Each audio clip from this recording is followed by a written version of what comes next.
Mzozo kati ya Iran, Israel na Marekani umeendelea ndani ya wiki hii, tukishuhudia makombora na drones zisizo na rubani zikitoka Israel kuja Tehran, lakini zikitoka Iran kuelekea Tel Aviv, jambo ambalo limeibua maswali mengi na kufanya hali ya Mashariki ya Kati isiwe shwari.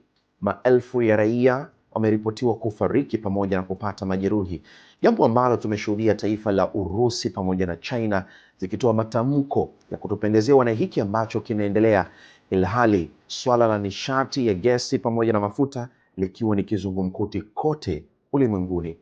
Usafiri nao umekuwa ni changamoto, na nikukaribisha kwenye ripoti ya Sputnik Africa kuiangazia matukio yaliyojiri katika juma hili. Mimi ni Ali Kashmiri, unirapo kuna jambo.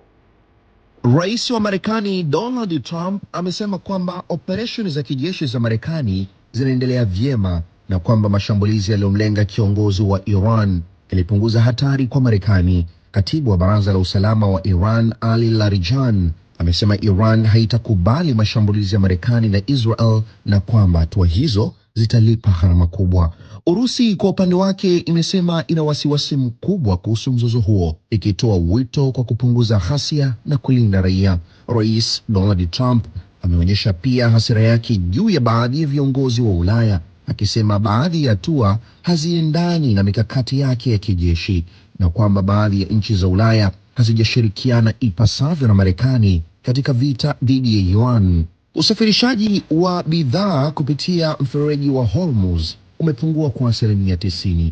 Bei za mafuta zimepanda na baadhi ya mashirika ya ndege yamesitisha safari zao. Wakati mapigano ya Iran, Israel na Marekani yakiendelea kuongezeka, utafiti kutoka mashirika ya habari ya Marekani zinaonyesha kuwa wananchi wengi wa taifa hilo hawapendezwi na ushiriki wa Marekani katika vita hivyo. Zaidi na mwanahabari wetu Awadhi Rashid. Tafiti mbalimbali za mashirika ya habari ya Marekani zinaonyesha kuwa wananchi wengi nchini humo hawataki vita kati ya Marekani na Iran kuendelea au kuongezeka zaidi. Utafiti uliofanywa umeonyesha kuwa ni karibu robo tu ya Wamarekani wanaunga mkono mashambulizi dhidi ya Iran, huku idadi kubwa ya wananchi wakihofia kuwa vita hivyo vinaweza kusababisha madhara makubwa zaidi katika eneo la Mashariki ya Kati. Ripoti nyingine zinaonyesha kuwa zaidi ya nusu ya wananchi wa Marekani hawakubaliani na kuendelea kwa mashambulizi ya kijeshi dhidi ya Iran. Wengi wao wanasisitiza kuwa serikali inapaswa kutumia mazungumzo na diplomasia kutatua mgogoro huo badala ya kuongeza vita. Wakati huo huo, azimio la pande mbili lililolenga kudhibiti uwezo wa Rais Trump kuanzisha vita dhidi ya Iran bila idhini ya bunge limeshindwa kupitishwa katika Seneti ya Marekani kwa kura 53 dhidi ya 47. Jeshi la Israeli pia limepanua operesheni zake dhidi ya washirika wa Iran, Hezbollah, huko Lebanon.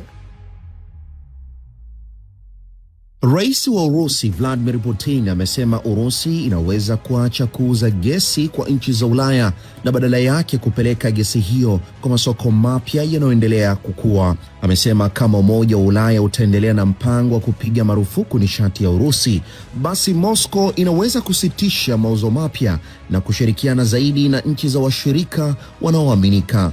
Putin aliyesema hayo baada ya kukutana na waziri wa mambo ya nje wa Hungary katika ikulu ya Urusi, Kremlin. Hungaria imesema mapema uhakika wa kuendelea kupata mafuta na gesi kutoka Urusi.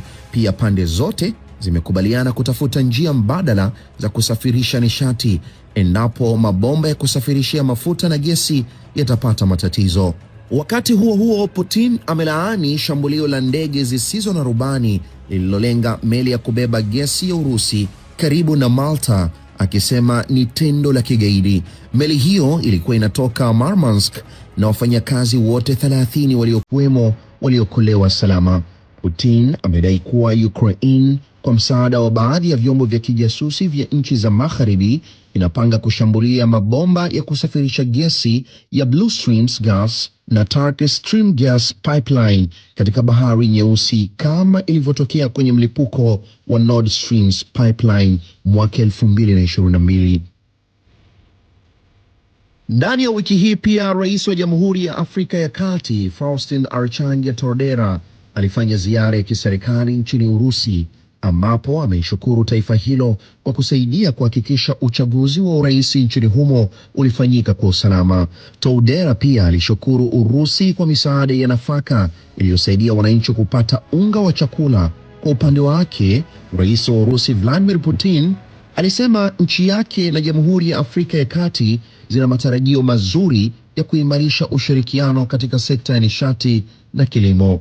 Putin pia amempongeza Toudera kwa ushindi wake katika uchaguzi wa hivi karibuni wa urais na alisema Moscow itapanua idadi ya wanafunzi wa Afrika ya Kati wanaoweza kusoma katika vyuo vikuu vya Urusi.